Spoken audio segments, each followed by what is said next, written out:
আসসালামু আলাইকুম।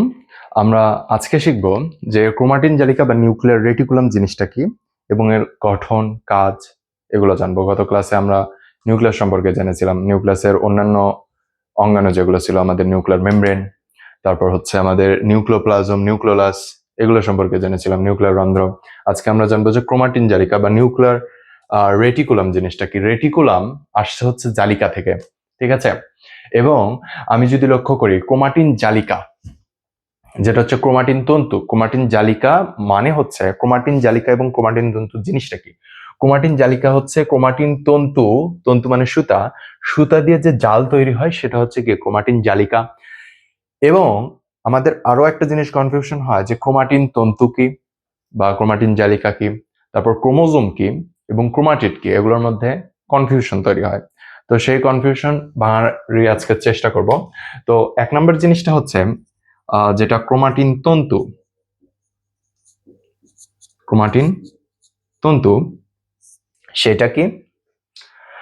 ক্রোমাটিন তন্তু হচ্ছে এমন একটা সময়, এটা ডিপেন্ড করে আমাদের যে কোন সময় এই যে ডিএনএ এবং হিস্টোন প্রোটিন যুক্ত যে জাল বা তন্তু সেটা কোন সময় অবস্থান করতেছে। একটা হচ্ছে আমাদের যে কোষ, সেটা দুইটা স্টেপে থাকে। একটা হচ্ছে কোষ বিভাজন অবস্থায় থাকে, আরেকটা হচ্ছে রেস্টিং ফেজে থাকে, যেটা বলা হয় হচ্ছে ইন্টারফেজ, সে অবস্থায় থাকে। এটা কি? যখন কোষ বিভাজন চলছে না সেই অবস্থা বা সেই পিরিয়ডটাকে বলা হয় ইন্টারফেজ। তো আমাদের যে কোষ, কোষের দুইটা অবস্থা থাকে, একটা হচ্ছে ইন্টারফেজ, ইন্টারফেজ তাহলে এটা বলা যায় যে বিশ্রাম অবস্থা, বিশ্রাম, এটাকে বলা হয় বিশ্রাম অবস্থা, ইন্টারফেজ। আরেকটা আছে যখন কোষ বিভাজন হয়, এটাকে বলা হয় বিভাজনরত অবস্থা,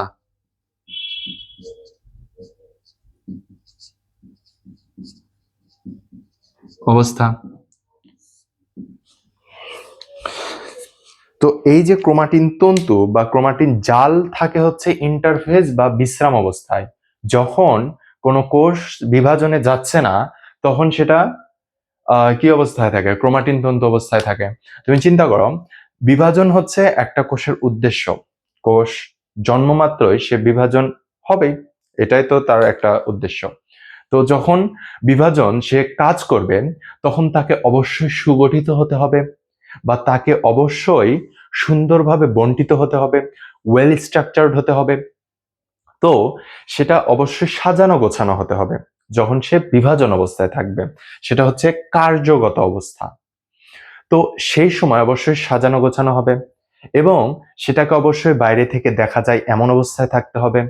আর যখন সে বিশ্রাম অবস্থায় থাকবে, যেমন মানুষ বিশ্রাম বিশ্রাম অবস্থায় থাকে, তখন কি করে? মানুষের বিছানা এলোমেলো থাকে। আর যখন মানুষ কাজে যায় তার আগে কি করে? মানুষ বিছানা গুছিয়ে যায়। তো ক্রোমাটিন তন্তু হচ্ছে এমন অবস্থা যেটা তার বিশ্রাম অবস্থায় থাকে, মানে এলোমেলো, সাজানো নয়। যেমন আমরা লক্ষ্য করতে পারতেছি এই নিউক্লিয়াসের মধ্যে এই যে এলোমেলো অবস্থা, যেটা আমরা বাইরে থেকে দেখতে পারতেছি না। যেমন আমাদের যখন মাথার উপরে ফ্যান ঘোরে তখন যেমন ফ্যানের পাখাগুলা আইডেন্টিফাই করা যায় না, তেমনি এখানে কোন জায়গায় নিউক্লিয়াসের কোন জিনটা আছে বা নিউক্লিয়াসের কোন জায়গায় কোন প্রান্ত আছে, এর শুরু কই শেষ কই, এটা আমাদের যাচাই করা যাচ্ছে না বা খুঁজে পাওয়া যাচ্ছে না। তো এইটাই হচ্ছে ক্রোমাটিন জালিকা। ক্রোমাটিন, ক্রোমাটিন শব্দটা আসছে আমাদের যে শব্দটা আছে ক্রোমাটিন, ক্রোমাটিন,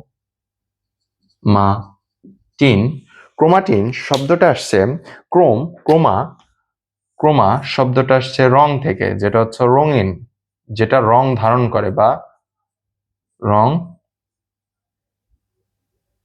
ধারণকারী, যেটা রং ধারণ করে। এবং টিন শব্দটা আসছে থ্রেড বা সুতা থেকে, সুতা, ঠিক আছে? তাহলে এটা হচ্ছে ক্রোমাটিন, যেটা ইন্টারফেস বা বিশ্রাম অবস্থায় থাকবে। এই তো যে নিউক্লিয়াসটা দেখতেছি এটাই হচ্ছে এর মধ্যে যে অবস্থা, সেটা ক্রোমাটিন। এবং ক্রোমাটিনের কি আলাদা করে এটা রং ধারণ করবে, কিন্তু এর শুরু শেষ আলাদা করে যাচাই করা যাবে না, বা বলা যায় হচ্ছে এর তো আমি বলতে পারি যে ক্রোমাটিন তন্তু হচ্ছে জট পাকিয়ে থাকে। কি পাকিয়ে থাকে? জট পাকানো। আর এখন যদি আমি বিভাজন অবস্থা বলি, এটাকে আমি বলবো যে ক্রোমোজোম। এটাকে কি বলবো? 2 নম্বর ক্রোমোজোম। ক্রোমোজোম। যদি ক্রোমোজোমের একটা চিত্র আঁকি, এই হচ্ছে আমাদের সেন্ট্রোমিয়ার। সেন্ট্রোমিয়ারের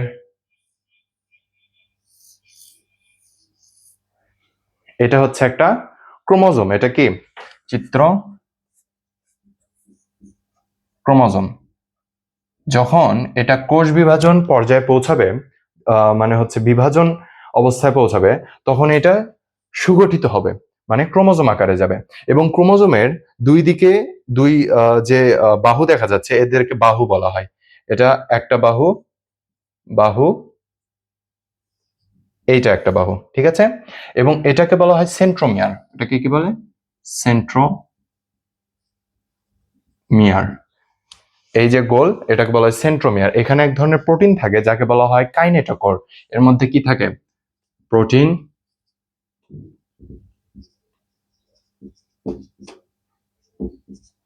কাইনেটোকোর। কাইনেটোকোর নামে এক ধরনের প্রোটিন থাকে। এখন যদি বলি এইটা টোটালটা হচ্ছে ক্রোমোজোম। ক্রোমোজোম। এখন এর মধ্যে যখন ক্রোমোজোম বিভাজিত হবে, তখন তাকে বলবো আমি ক্রোমাটিড। এই যে অনুদৈর্ঘ্য বিভাজন, এটাকে, এই যে একটা বিভাজন হলো দুইটা, এটাকে বলতেছি আমি ক্রোমাটিড।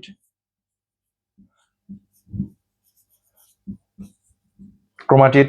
তাহলে ক্রোমোজোমের অর্ধেককে বলা হচ্ছে ক্রোমাটিড। তো আমি বুঝলাম যে ক্রোমোজোম কি এবং ক্রোমাটিড কি। ঠিক আছে?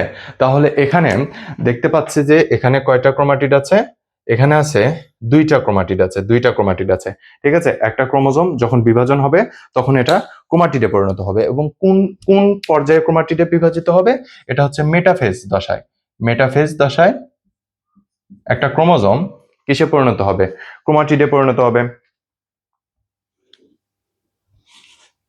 তো আমরা এখান থেকে কি বুঝলাম?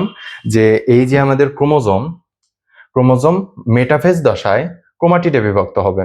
এবং যখন এটা অ্যানাফেজে যাবে, এই ক্রোমাটিড আবার ক্রোমোজোমে পরিণত হবে।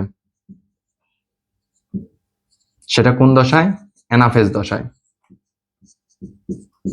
তো এই যে ক্রোমাটিড যখন অ্যানাফেজ দশায় যাবে, তখন এরা দুইজন আলাদা হয়ে যাবে এবং কিসে পরিণত হবে? আলাদা আলাদা ক্রোমোজোমে পরিণত হবে। এগুলো নিয়ে আমরা তৃতীয় চ্যাপ্টারে জানবো।